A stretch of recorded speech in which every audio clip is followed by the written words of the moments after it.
And good afternoon, folks. You are here at TV Courtroom, listening to and watching yours truly, Michael Cord, attorney, aka Michael X, aka the angriest black man in America. And I host this show called TV Courtroom the first Friday of every month, but you can watch it periodically. In fact, you can watch it anytime you want to watch it because it's available even beyond this live broadcast. You can catch it at Philly Cam, so spread the word. You can also watch it now, as I hope you are, and repeatedly on Comcast and Verizon. Later on in the show, I'll explain more about that. But as I said, this is yours truly, Michael Cord, attorney. That's why we call this show the TV Courtroom. And for those who don't know, I host a similar kind of show called Radio Courtroom. And the Radio Courtroom show is, you guessed it, on the radio. And we call it the Radio Courtroom show because it's at WURD 96.1 FM. We got a great producer here, Roland, and Roland put it up on the screen before I even mentioned it. So here, right now, TV Courtroom, that's the first Friday of every month at 3:30. We also have the Radio Courtroom, and the Radio Courtroom is on every Saturday from 1 p.m. until 3 p.m. at WURD 96.1 FM. For more information, check out our website at WURDradio.com. In addition, I write a weekly column in the Philadelphia Tribune. It's called Freedom's Journal, and it's published every Sunday. For more information about that Freedom's Journal column every Sunday at the Philadelphia Tribune, just log on to phillytrib.com. Type in Michael Cord, and everything that we talk about on this show, the TV Courtroom, will be on, or I should say will be in, the Philadelphia Tribune. For example, today we're going to be talking about two topics. One is gun control, but I'm going to give it a different spin from what most folks talk about in the media. That's the first thing, gun control. The second thing we're going to talk about is France has demanded and has received reparations from Haiti. Now, you notice that I spoke slowly and loudly when I said that, because I want you to know I did not make a mistake. I said exactly what's happening, that France has been demanding and has been receiving reparations from Haiti. You might say, well, how in the world could that happen? Wasn't it back in 1804 that the Haitians were finally able to break off the shackles of the racist, brutal oppressor known as the Empire of France? Well, if that happened, shouldn't France be paying reparations to Haiti for attacking Haiti, for effectively colonizing Haiti, and for throwing Haiti into abject poverty? Shouldn't the victimizer pay the victim? I would say yes, logically. You would say to me, well, how the hell does Haiti have to pay France reparations? And yeah, that's what's going on.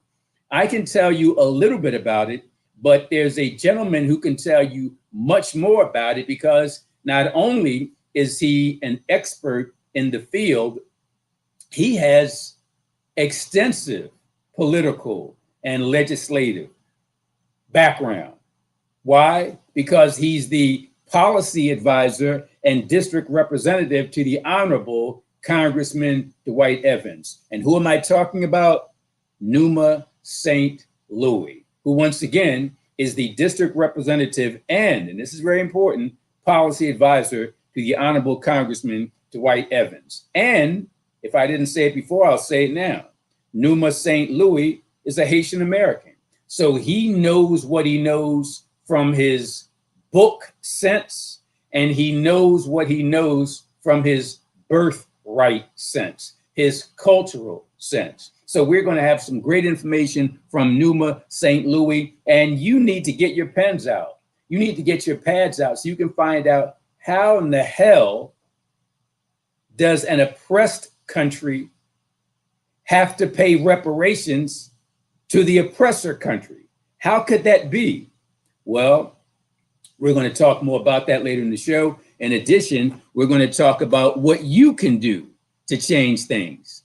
So this show is not just a lecture kind of thing where I and Numa St. Louis or anybody else, we're like talking heads. We dictate to you and that's it. No, we're going to provide you with the ammunition that you need to go to war on behalf of justice. We're going to provide you with the ammunition you need in order to rally around the efforts of activists like me to make sure that Haiti no longer has to pay France reparations, but France instead will have to pay Haiti justifiable reparations, not in the thousands of dollars, not in the millions of dollars, but in the billions of dollars. So in about 10 minutes or so, we're going to hear from Numa St. Louis, the district representative and policy advisor to the Honorable Congressman Dwight Evans. So before we get to that,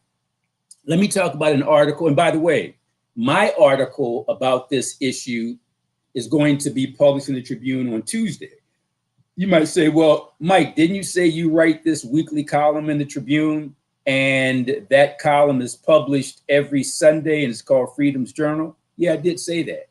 But I didn't tell you about a second column that I write for the Tribune, a monthly column. So just so I keep on track, the Freedom's Journal column is every Sunday at the Philadelphia Tribune. Then I write a separate column called Black Dollars Matter. That Black Dollars Matter column is published once a month, the first Tuesday of each month. So the first Tuesday of June is coming up. And in that June article in the Tribune, Black Dollars Matter, I'm going to be writing about what we're going to discuss today, the whole notion of how in the hell does Haiti have to pay reparations to France? And I'm going to tell you what you can do about it. By the way, before we get to Numa St. Louis, in about 8 or 9 minutes, Roland's going to put up on the screen a hyperlink to a petition drive. And this petition drive is where you play a role. It's not just me talking about how outraged I am that Haiti, which was economically raped and robbed and murdered by France. I'm not only going to talk to you about what's going on with that, but I'm going to talk to you about how you can get reparations from France to Haiti. As you see, there's a petition that is published at change.org. And while Roland still has it up on the screen, let me just read the background. It goes like this. In 1825, which was 21 years after Haiti gained its independence from France in 1804, follow me on this, the newly freed country of Haiti was ordered to pay France, even though it was back in 1825, if you convert it to today's dollars from 1825 to 2022, the value would be $21 billion. I said billion, billion with a B, not million with an M. Haiti has to pay France $21 billion in order for Haiti to maintain and preserve the freedom it got in its revolutionary war against its oppressor, France. And here's what the petition goes on to read, quote, France was ready to invade Haiti and enslave the country again if Haiti didn't give that money. It took Haiti 122 years to finish paying that debt. Let me stop there. If you want to know why Haiti is in such desperate straits, if you want to know why Haiti is so poverty-stricken, it's because France took all its money. And France said, hey, and I just got to be blunt about it. Basically what France said is, hey, Haiti, you kicked our ass fair and square. in the Revolutionary War and you beat us in 1804. But even though you beat us, economically, you probably can't withstand another war. Even if you beat us in a second war, most of your men will be dead, your women will be dead, your crops and your agriculture will be destroyed. Yeah, you'll win in a second war against us, but you won't have anything to show for it. So Haiti, this is France talking. So Haiti, you kicked our ass fair and square, but now you got to pay us for kicking our ass. If you don't pay us, then we're going to come and fight again. And we got more money than you. So we'll fight you a second time. You'll probably kick our ass the second time, but the amount of resources it'll take you to do it will destroy you. We can use maybe half of our resources and fight, and we'll probably lose, but you'll have to use almost all yours and you'll win. So the petition goes on to read as follows. Quote, France was ready to invade Haiti and enslave the country again if Haiti didn't give that money. It took Haiti 122 years to finish paying off that freedom debt. Till 1947, Haiti had to cut most of its trees to sell in order to generate income. Think about that. Haiti had to cut most of its trees in order to sell the wood, the lumber from those trees in order to generate income.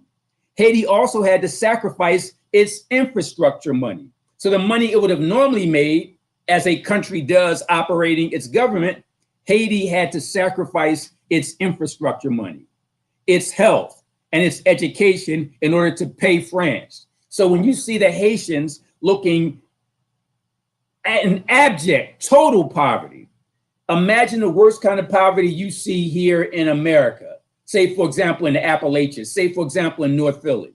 That's nothing compared to what they have to go through in Haiti. Why?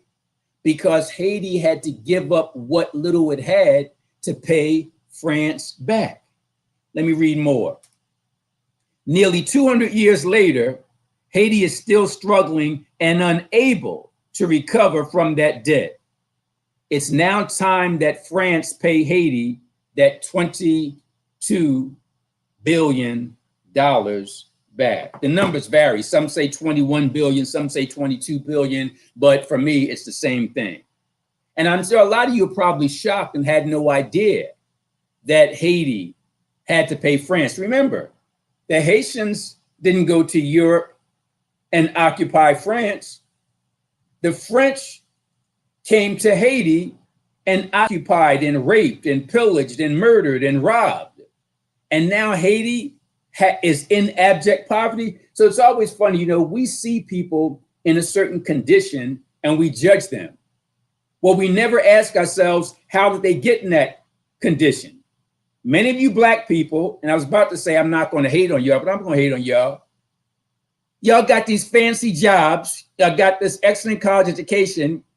And when y'all go on vacation, the first thing y'all do is go to France or England or Italy. What the hell is wrong with y'all? Why are you going to France and France raped, robbed, and pillaged your ancestors? Because the Haitians came from Africa just like we all came from Africa.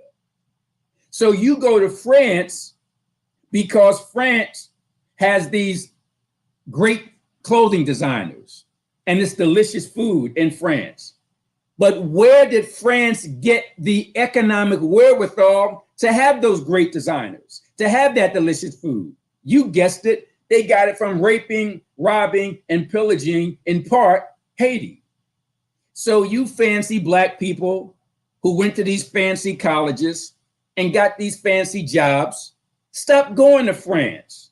Stop going to Italy. Stop going to England until those European countries pay back Haiti and pay back the African countries that they colonized. Because when you talk about Africa, let's talk about West Africa, for example. You look at Ghana, it's not where it should be. You look at the Ivory Coast, it's not where it should be.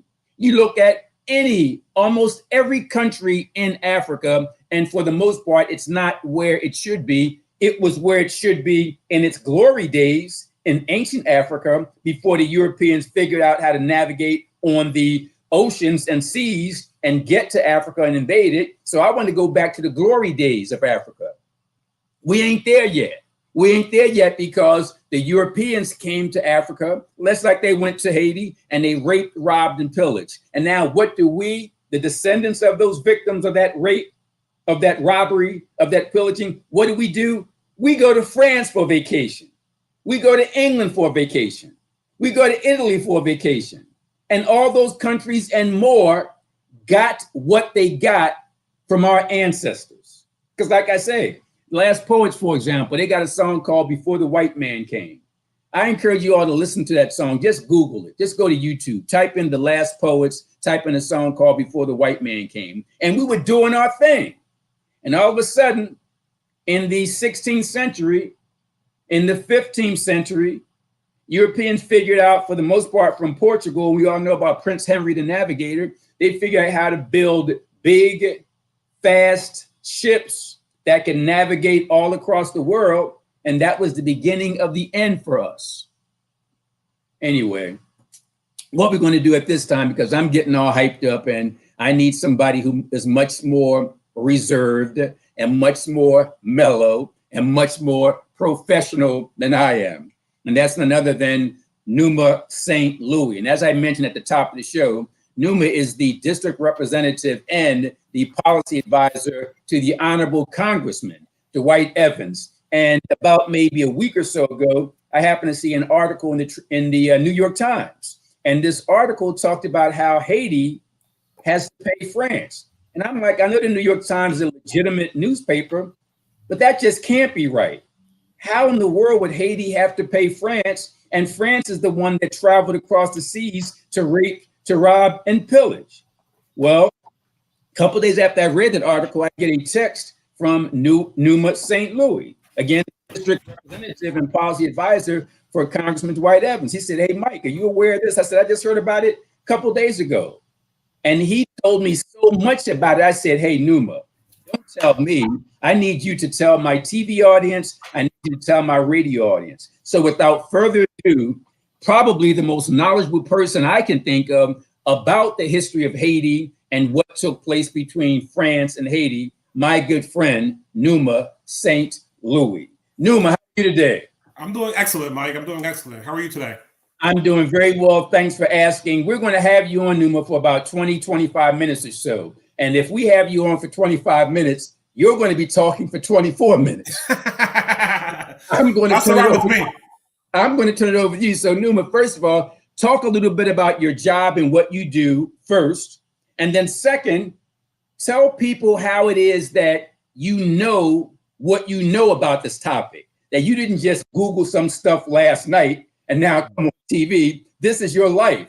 This is your family. This is your culture. So first, about your background, what you do professionally. Second, why it is we should listen to you in terms of what you have to say. And then third, most important, how do you explain why Haiti had to wind up paying the oppressor? The microphone and camera are yours. Well, thank you, Mike. It's a pleasure to join you and your audience today to talk about a very, very important issue. As you know, Mike, you know me professionally in my role as a district representative and advisor to Congressman Dwight Evans. I've been in that role for almost 5 years now, and you and I have often worked together to advance issues that we care about. With respect to the article in the New York Times, it's a very profound article. You mentioned sort of like why this is so important to me. Mike, as you know, I'm Haitian American. I'm a first generation American. My parents are from Haiti. And growing up, I had always heard this story that how Haiti was the first country to win its independence by essentially beating the oppressors, the colonizers. So at the peak of colonialism, here you had a group of Black Africans who rose up and defeated the most powerful army at that time, which was unheard of, right? While every other Black country throughout Africa, throughout South America, the Caribbean was subject to colonialism, these group of Black folks rose up and actually won in 1804. And there was a steep price to be paid for that. The symbol that Haiti represented was one of freedom, of liberty, and of Black excellence.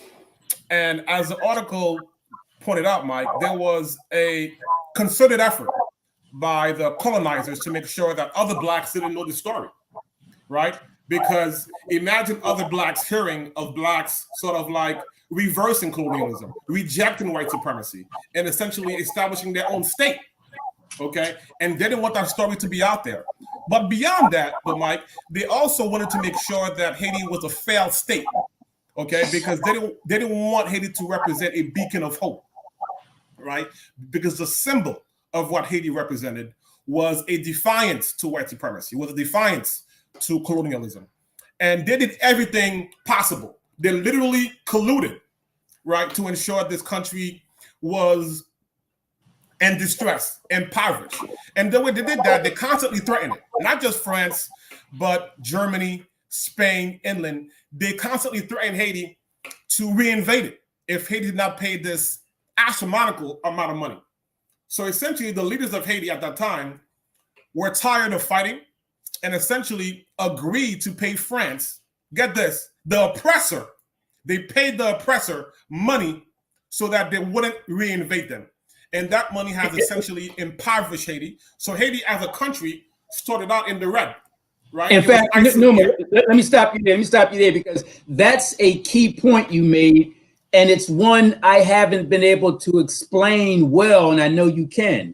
So people might ask, well, Mike, why would Haiti agree to this? Why didn't they just keep fighting? This is my language, not yours. If Haiti already kicked their ass the first time, why not do it the second time? Right. Did Haiti agree? And you touched on it, but just break it down. Why would Haiti agree? Why did Haiti agree? It was extremely tiresome, Mike, and it just wasn't France. France colluded with the Germans, with the Americans, with the Vatican, okay, with all the colonial power. Because like I said, Mike, they didn't want their colonies to repeat what Haiti had done. So they had a vested interest in extinguishing Haiti and removing the history of what these Africans had done. Can you imagine if Jamaica had followed suit?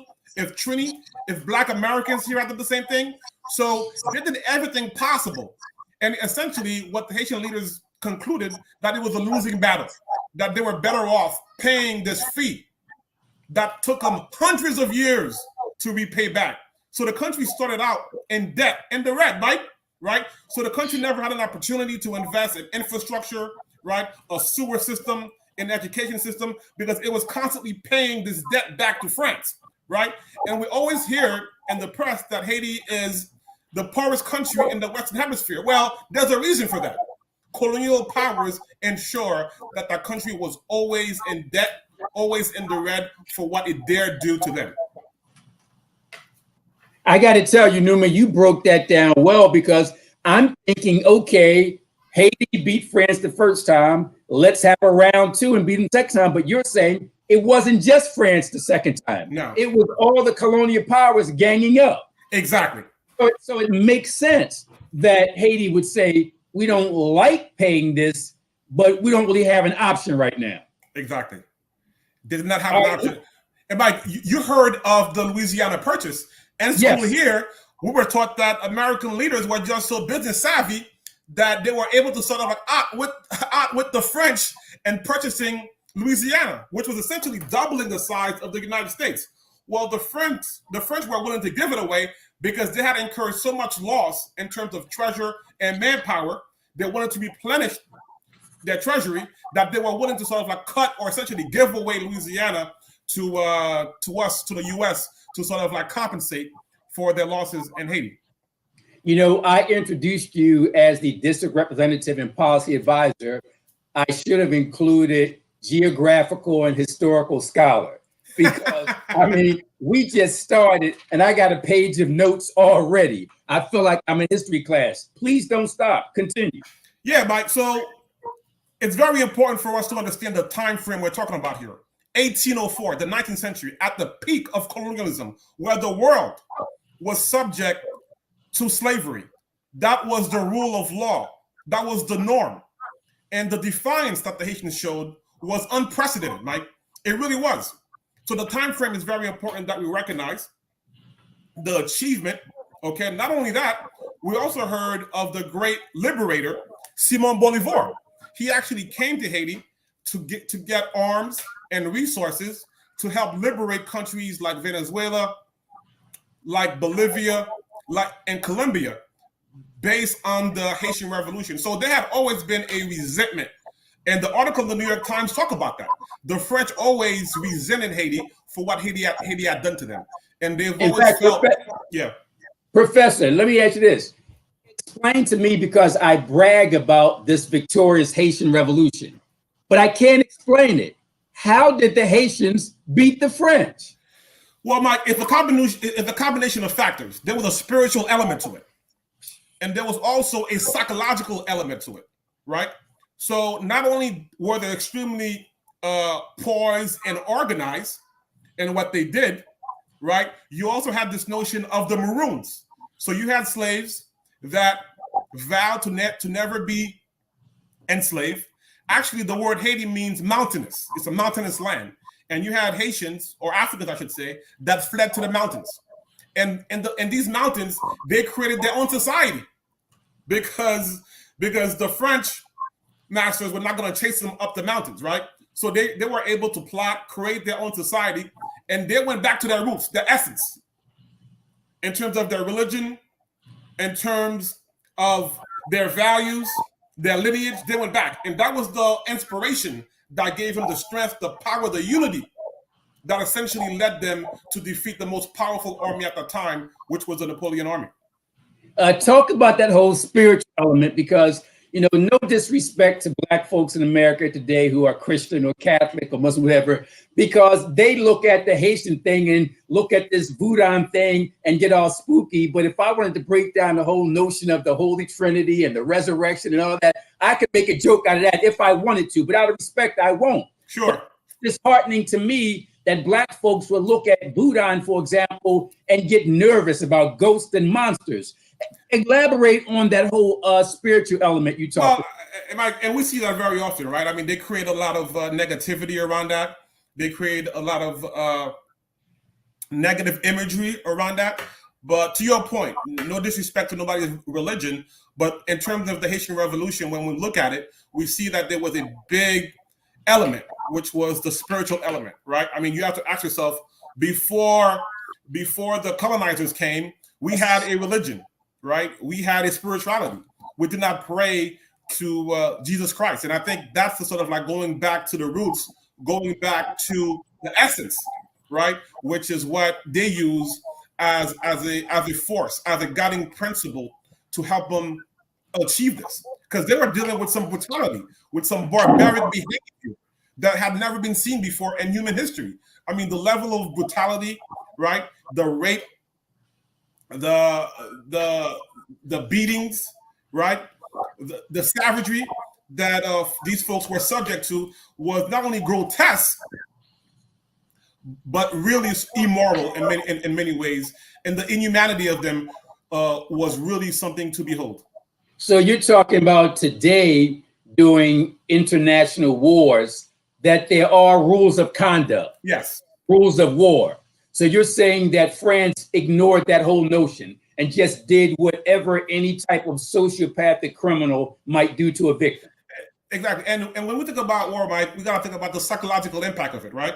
So they would take the strongest amongst them, the leader amongst them, and decapitate them, right? Sort of like, do something to them in the public square to send a message to others, not to try that, right? That's what happens when you stand up, when you rise up. So the psychological element was very, very brutal. I mean, this is a family show. I don't want to go too deep in terms of the stuff that they were doing sexually and what have you to men, right? But we all know the history of what people were subject to in that era, right? And I got to tell you, Newman, by the way, those who just tuned in, you're listening to, I'm calling him the District Representative and Policy Advisor to the Honorable Congressman Dwight Evans, but he sounds like a Harvard history professor to me. I mean, he's just breaking it down. And I love the way you presented the last part. You did say this is a family show, but we need to understand the type of barbarism and savagery that these people did, not only to women and girls, but to men and boys. And exactly. I'm sure, as you said, it wasn't just taking a woman or taking a girl or taking a man or taking a boy out back and doing something. No. You let us know that they would do it in the public square. In the public square. see what happened to my father, what happened to my mother, what happened to my daughter, my son. Please continue. By the way, we did say that this would be 15, 20 minutes. This is almost the end of the show. I'm going to have to, and those who have tuned in here, we're supposed to have two discussions. One is about gun control. I think I'm going to save the last 5 minutes for that and just refer you to my Tribune article. I want to keep going with Numa St. Louis until about maybe 4:20, 4:25, because he's on a roll. Please continue. And by the way, in connection with your role as the district rep and policy advisor to Congressman Dwight Evans, from a political standpoint, a public service standpoint, if folks need help in the community and they want to reach out to the congressman, reach out to you, what's the best way to do that in terms of your role as a public servant? Sure. Please feel free to reach out to our office for anything federal, be it Medicare, Social Security, any issues that you're having at the federal level. We are located at 7174 Old Guns Avenue, and we can be reached at 215-276-0340. That's 215-276-0340. Excellent, excellent. And I mean this when I say this, Professor, please continue. You were telling us about the savagery and the barbarism of what the French were doing. Please continue your point. Yeah, Mike. And what was really revealing about the New York Times article, which was really groundbreaking, I encourage everyone to check it out. It's a long read, but it's very, very much worthwhile. I mean, they're dealing with first source, primary sources in terms of bank records, okay, in terms of transactions that were made. You know, it even revealed that the money that the French gained from Haiti helped build the famous towers in France. Is that right? I never heard that. Okay. Yeah, seriously. I mean, we often hear about third world countries, right? Yes. They were literally sort of like taking these countries' resources, right? Their money, their jewels, and building their own countries and saying, look at you guys. You guys are third world. You guys are poor. Well, there's the connection, right? The colonial era, I think, helps explain a lot in terms of we're seeing in terms of the disparities between the so-called first world and third world. Very well said. And I'm glad you mentioned that, because at the beginning of the show, I pointed out that I look at people, Black folks who were fortunate enough to go to college, go to law school, medical school, they get great jobs, great money. And then for vacation, they go to France and they go to Italy and they go to England because they have the best designers and the best food. And as I said before you came on, Numa, the reason why they got the best designers, the best food, the best hotels, the best museums, is because they robbed African countries and African people. If you look at a bank robber, he's going to have a whole bunch of money, not because he's a good guy, but because he's a bank robber. Exactly right. Exactly right. And Mike, all this stuff is documented. When we look at the resources that they took, when we look at not only the physical aspect of what they did in terms of the killing, the savagery, the barbarism that went on, but when you look at the resources that they took, the golds, the natural resources, the minerals, that's what helped build these countries. And now we're seeing a pushback against that, right? Today, the New York Times had an article about how a number of countries, Caribbean countries, are pushing back in terms of having the Queen of England being their head of state. I think Jamaica was the first one a few months ago to say, hey, wait a minute here. We ought to be independent. This idea of having the Queen of England be your head of state is really antiquated, right? And we're seeing other countries in the Caribbean follow that lead, right? There's also a movement in Guadeloupe and Martinique saying that the era of colonialism should end, right? Because nothing good has come out of it. And that's why we're seeing a push for restitution and reparations, Mike. I mean, these countries need to be made whole. We can't rely on this notion of, borrowing from other countries, be it the IMF, the World Bank, or the World Trade Center, or the World Trade Organization, to provide policy prescriptions for these countries to come out of their misery. When we look at the situation in Africa, how many of these countries are suffering, right, or unable to sort of like rise up. Yes, corruption plays a role. Yes, mismanagement plays a role. But at the root of the problem was the artificial design of the states of these countries, which created a lot of conflict, right? And also the lack of resources, the lack of money that was stolen from them. I want you to elaborate just a little more on the whole artificial designs of the African countries and how that led to warfare. And even in terms of mismanagement, many of these bad presidents were propped up by European powers. So talk about the creation of some of these countries and some of the European puppets. But before you do that, those who just tuned in, you're listening to our local expert, Numa St. Louis. He's the district representative and policy advisor to the Honorable Congressman Dwight Evans. And you heard Numa mention a couple times a New York Times article. That article is headlined, quote, "The Root of Haiti's Misery, Reparations to Enslavers."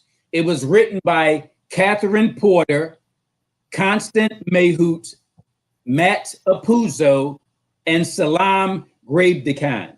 And that was published on May 20. So just Google New York Times, The Root of Haiti's Misery. And Numa's absolutely correct. As I begin to read it, I'm like, this seems like something that would have been written by Dr. Molefe Asante. It exactly. Is so thorough. It's not that Eurocentric perspective. It gets down and dirty about the facts. So Numa, before you finish the point you were going to make, talk more about these artificial designs, which led to a lot of internal dissension in Africa, and talk about some of the African puppets who were propped up by European powers. For example, in Haiti, the Duvaliers. Perfect example, Mike. You know, the notion of divide and conquer was real.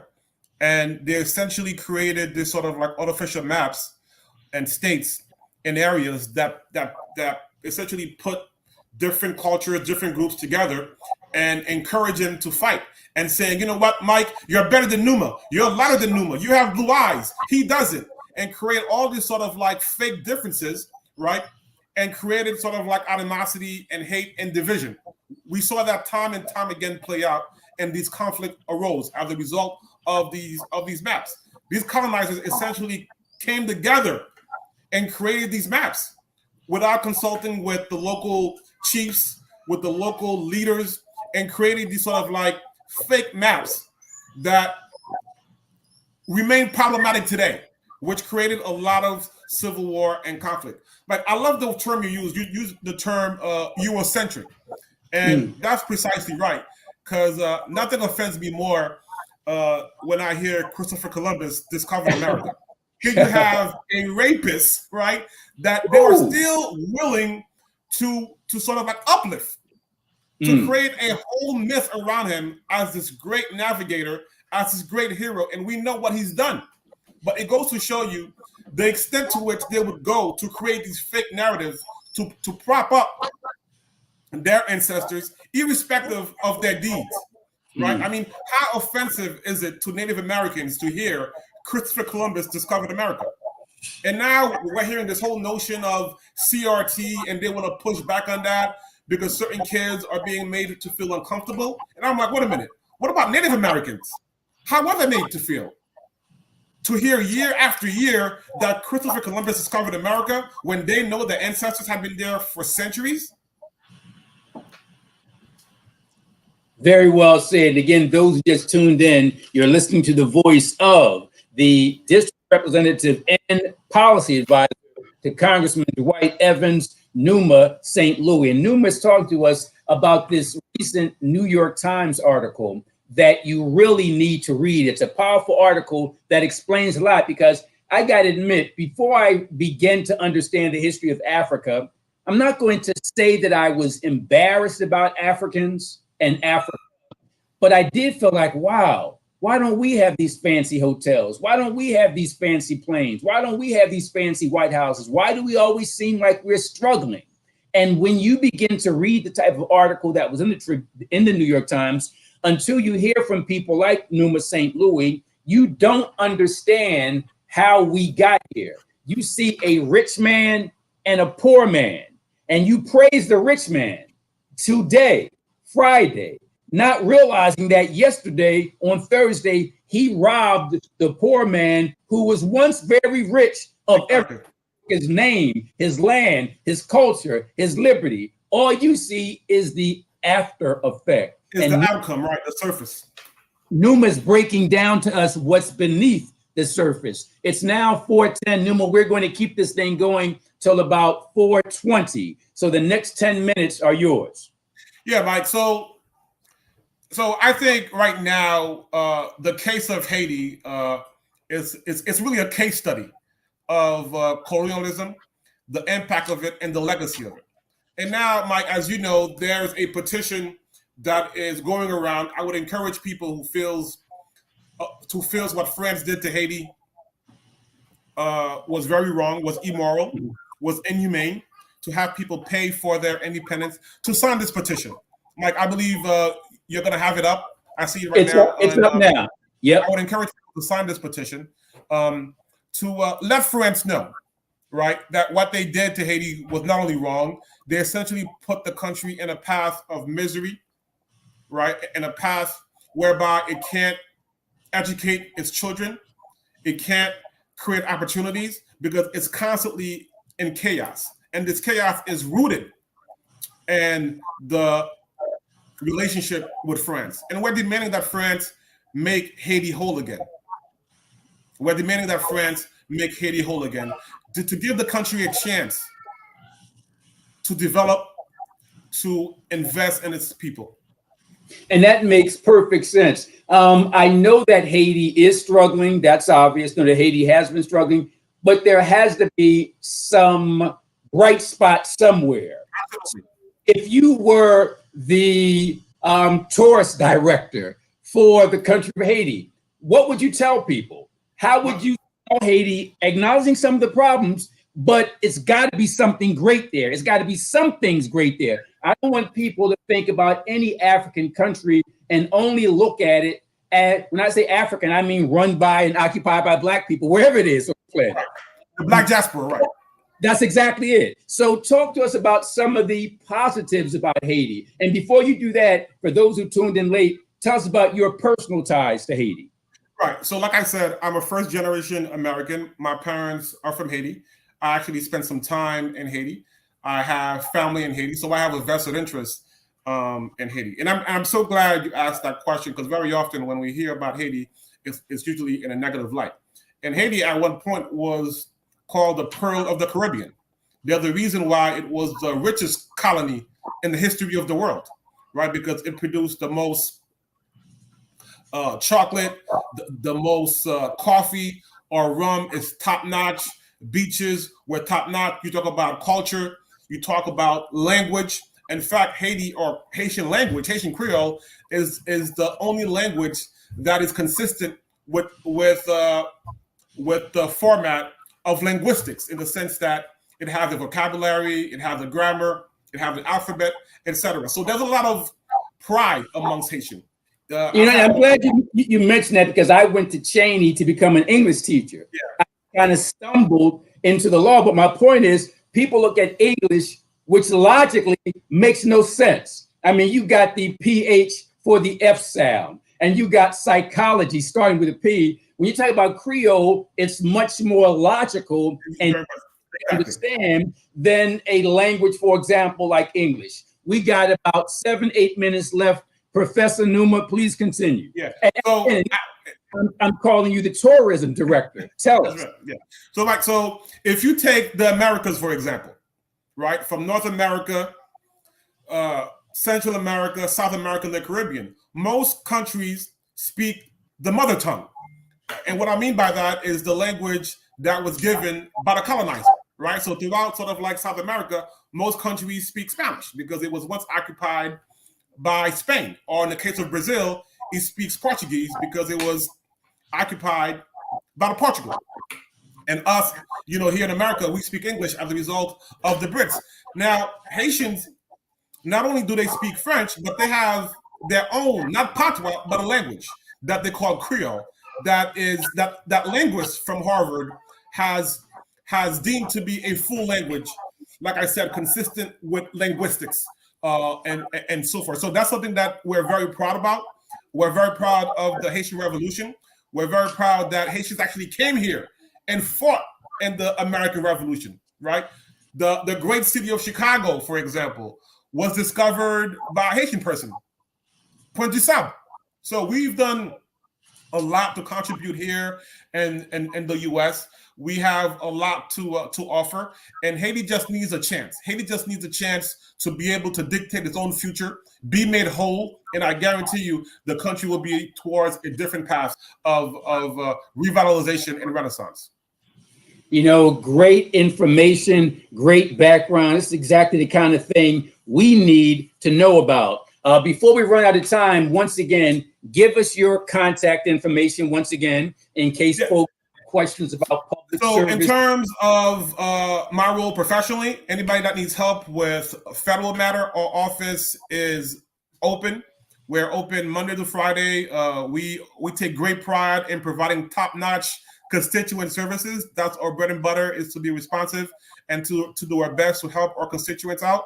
The congressman represents the 3rd congressional district of Pennsylvania, essentially half the city of Pennsylvania, and we help with all federal matters.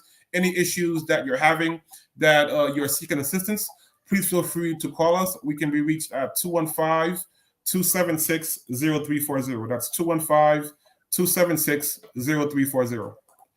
And Numa, this show is called the TV Courtroom, and like in many courtroom proceedings, the parties get a chance for a closing argument at the end. And during that argument, they get a chance to highlight what they already said, repeat some of what they already said, or add some new stuff. So in our final 2 or 3 minutes, I'm going to give you the opportunity for a closing argument so that you raise some of the key points that people need to recognize when they think about Haiti in general, and when they think about why they should sign this petition to make sure that Haiti is no longer financially dependent or obligated to France. The final 2-3 minutes are yours, Numa. Thank you, Mike. Once again, it was a pleasure to join you today to talk about these historical matters. In closing, I will conclude by saying to all our listeners, I would appeal to your consciousness, to your sense of morality and decency. Here you have, at the peak of slavery, at the peak of colonialism, you have Africans, Black people, who rose up and pushed back against the notion of white supremacy, that pushed back against the order of being subjugated to enslavement. Not only did they fight back, they won, establishing the first Black republic in the world. And colonizers resented that. They hated that. Obviously, the French took issue with it, but the whole colonial powers colluded and said that this story had to be squashed. This example had to be extinguished. And they wanted to make sure that this country perished and failed. And they did precisely that by constantly sowing chaos, by constantly threatening it to reinvade it. And they did exactly that. And the country, out of fear of constantly being in a state of war, not just with France, but throughout Europe, essentially, acquiesced to paying a debt. It's the first country that actually paid for their independence after winning their independence. Had to pay France this astronomical amount of money. Mind you, this country had no friends. This country was isolated. This country was subject to embargo. The Vatican didn't recognize it. The US didn't recognize it. And all the countries in Africa were essentially going through colonialism at that point. So you can imagine the isolation, the darkness that country was subject to. And France and company colluded to ensure this country failed. And the New York Times essentially documents this about the plot, the collusion, and all those that collaborated in ensuring that this country was poor. When we keep hearing Haiti is the poorest country, there's a reason for that. It was designed to be poor. Don't take my word for it. The article says it and breaks it down from A to Z. The debt, the plot, to make sure that the symbol that this country represented was extinguished. They would hate for Haiti to be a symbol of hope, a symbol of success. That would be bad for their brand. That would be bad for white supremacy. And they had a mission. They had a goal. And that goal was to ensure that Haiti became a failed state. So I ask you to sign this petition that Mike has on the screen, to sign it, to send a message, to say what was done was wrong. Haiti deserves to be made whole. And France used this money to build wild palaces, to build up its infrastructure, to build up its country. The Champs-Élysées, its most famous tourist spot, was literally used by Haitian money to build them up. They literally use the Haitian money to build up their country. So I ask you to please sign this petition. And thank you, Mike, for allowing me this opportunity to talk about this issue today. I got to tell you, Numa, often, no disrespect to other guests, but I'm usually trying to get them to wrap up so I can move on. Here it is, the exact opposite of you. I told you, hey, Numa, I need you on for 10 to 15 minutes, and you were just on such a roll, we had to keep you. Those of you who want more information about the whole Haiti situation, I want you to do two things. One, definitely take a look at that article Numa mentioned, The Root of Haiti's Misery, Reparations to Enslavers, in the New York Times, published on May 20. Also, hey, Mike, let me say one thing before I conclude. Yes. So it turns out that Wall Street also played a very instrumental role. So Wall Street essentially got upset that France was the only country enjoying the spoils of Haiti and thought that the US should be the ones exploiting Haiti. And the New York Times article has a follow-up article that talks about how executives, bankers in Wall Street essentially pushed the US to invade Haiti in 1915 on the premise that the Americas belong to America. The Monroe Doctrine, that no country in Europe should exercise power or influence in America. That if anybody was going to exploit Haiti, it should be America. And Wall Street pushed the US government to invade Haiti. And the first thing they did upon arrival was go to the Haitian National Bank and take all their money, take all the treasures, take all the gold, and bring it back here. And once again, this is not Numa saying this. This is what the Wall Street is saying. And the Wall Street has first or primary sources of these interactions, of these demands, of these transactions. You know, Numa, I trust you in what you say, but I read in the New York Times what you just mentioned. I saw the documents, and the idea that U.S. Marines physically walked into Haitian banks, took out their cash and their gold, and brought it to the United States. Literally. Earlier about a bank robber. Right. That's a bank robber. Yeah. That's a military bank robber. And for those who don't know, and I don't know if Numa did it on purpose, but he just forced me to have him back for our next show. He just forced me to have him my radio show because he gives us all this great info and then drops this bomb on us in the last minute or so. I want to talk more about the U.S. connection to the oppression in Haiti. We spent time talking about France and other European powers, but the U.S. is included in those bad guys. Numa, we got to run, man, but I got to give you the final 30 seconds. What do you want to say in the final 30 seconds? Mike, thank you, man. I applaud you. I'm a fan of yours. I applaud all the stuff that you do in terms of your advocacy, your work. It's very Malcolm X of you. And I sort of like appreciate your work. I really do. Thank you for this opportunity to chat with you today. And thank you. And again, we will have Numa on my radio Courtroom show tomorrow, Saturday. The show is on from 1 p.m. to 3 p.m. Tune in, hear more from Numa St. Louis if you want more information about him and his role as district representative and policy advisor for the Honorable Congressman Dwight Evans. Does great work for the community. You can reach him at 215-276-0340. Numa, thank you very much. And please, man, continue to fight. And Haitian ancestors did. Don't just fight, but win. Charles Bowser. You know it. Charles Bowser, my mentor, told me, Mike, it's good to fight the good fight. It's even better to win it. And that's what the Haitians did. That's the name of the game. We have to win. Numa, thank you very much, man. Have a wonderful weekend. You too, I'll talk to you soon. All right. And folks, it is now 4:24. We got about 3-4 minutes left.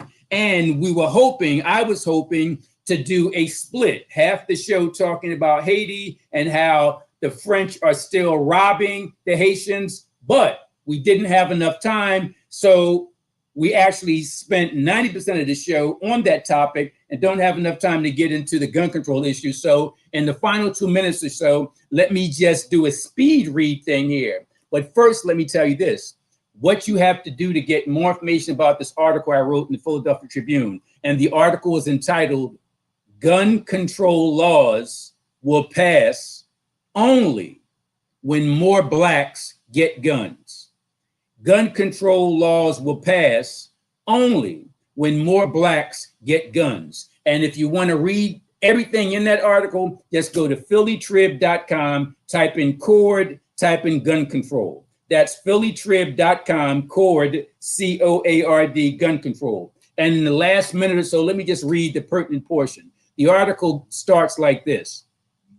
On May 24, a non-black man with a gun murdered 19 mostly brown children and 2 adults in Texas.